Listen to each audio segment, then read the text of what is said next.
let's be honest, we've all been there. That dreadful moment when you want to draw or you have a sketchbook and fear takes over you and you just don't know what to do with all of that white space.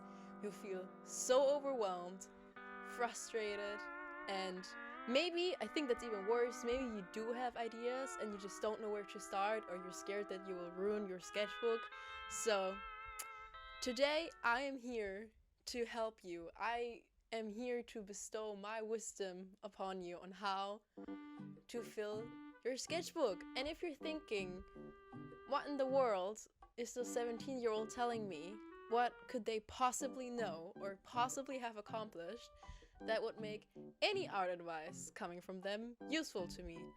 Well, let me tell you, I have not only filled one, not two, but 30 sketchbooks in my lifetime, okay? So I feel like that somewhat qualifies me to give some sketchbook advice.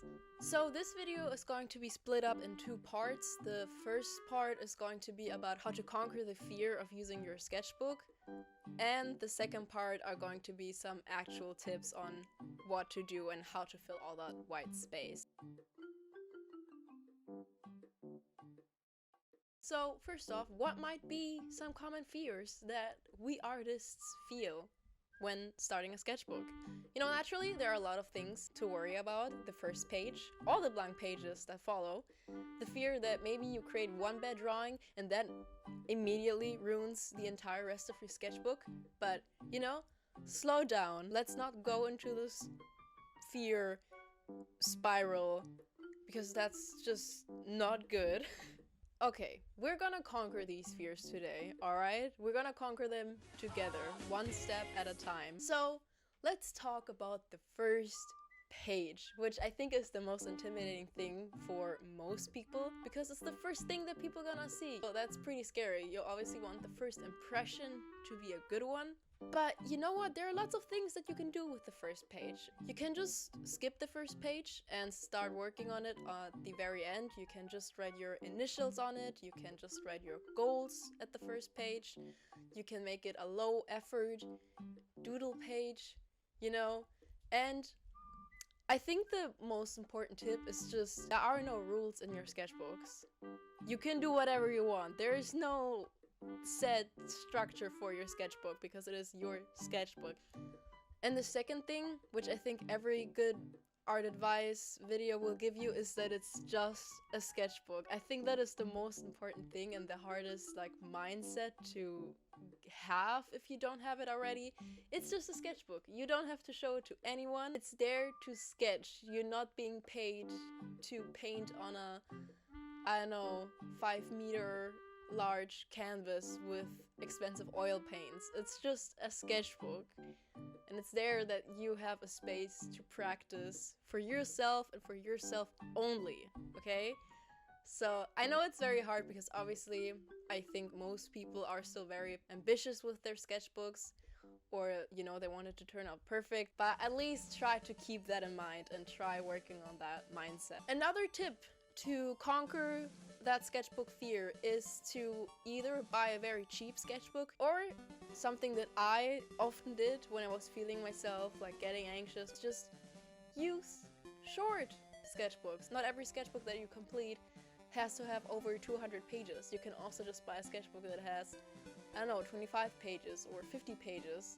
So buy a short sketchbook, and even if it may be a lot smaller, or I guess shorter than the sketchbooks that you see online, if you manage to finish that, you still manage to finish a sketchbook, and you know, a win is a win. So I think that's a good way to see yourself making progress and actually being able to say, so, hey, I finished a sketchbook. It was maybe a short one, but I still completed it.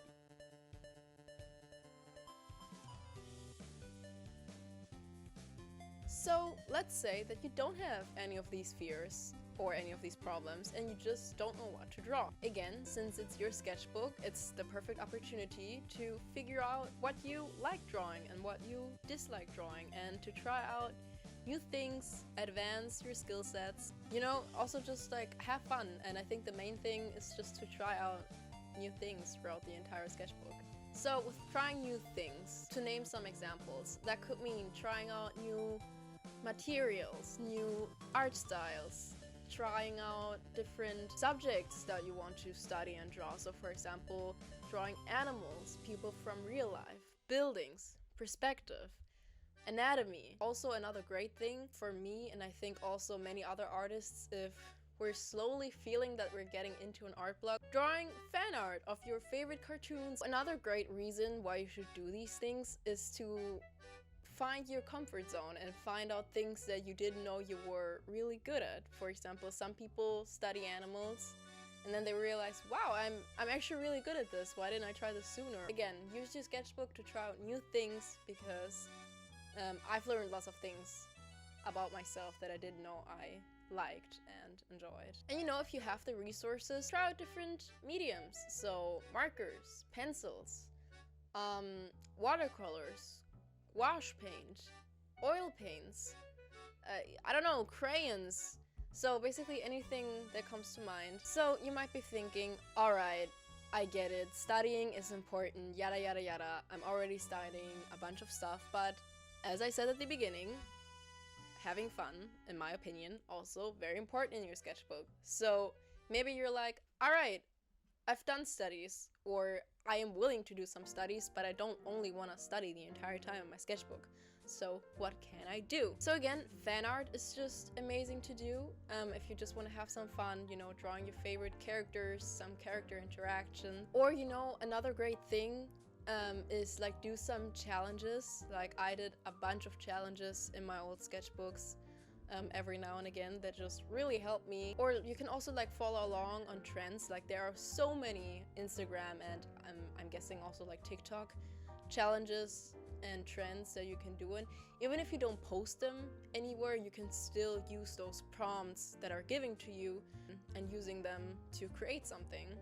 Another great way to fill up some pages is to explore your characters, if you have any, which I think most artists have some OCs. So, you know, try to use your sketchbook as an opportunity to get to know your characters more, get to know their relationships, how would they interact with other people, with friends, what is their family status, flesh out their story more, I don't know, do some concept sketches of their rooms, their, I don't know, school or workplace or world, you know, if it's like a dystopian world or a, I don't know, sci-fi futuristic world, what does that look like? Just explore your world and do some world building or character building.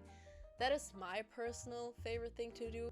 I think if you've watched any of my sketchbook tours, you know that there's just so much of my OCs in there, because that's just what I personally really enjoy doing.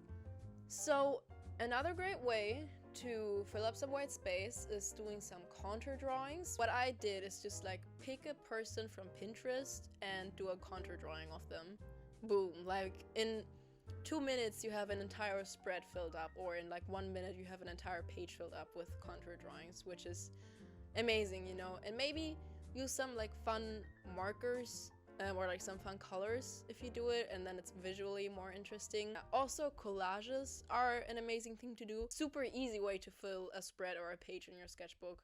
Highly recommend doing that if you're in an art block or if you just, again, want to fill some space. Also, speaking of collages, again, I'm sure so many other people do this, is to use your sketchbook in sort of a scrapbook kind of sense. So, you know, sticking in, I don't know, movie theater tickets, bus tickets, receipts, clothing tags, I don't know, just basically anything. Another thing a lot of people do when there is some negative space is to write some lyrics or quotes down, you know, in like a really pretty way. And honestly, I always find it super like visually interesting and refreshing when people do that. The last thing that I want to mention is remember to take breaks. Don't be too hard on yourself. Burnout is bound to happen from time to time, or art block is just bound to happen from time to time. Just remember, be kind to yourself, please. Like, art is just like any other skill set. It just takes time and patience to see progress. So yeah, just be kind to yourself, please. This concludes today's video. I really hope that some of you found this video helpful. If you have any art advice or, you know, any tips that you've acquired over your art journey, please feel free to share them in the comments down below. So again, I really hope that this video was somewhat helpful to someone. I really appreciate you watching this video. If you liked it, consider subscribing and joining our little art community that we have over here. You are very much welcome to join us. And yeah, again, thank you so much for watching. I really appreciate it. Hope you have a nice day, and I will see you in the next one.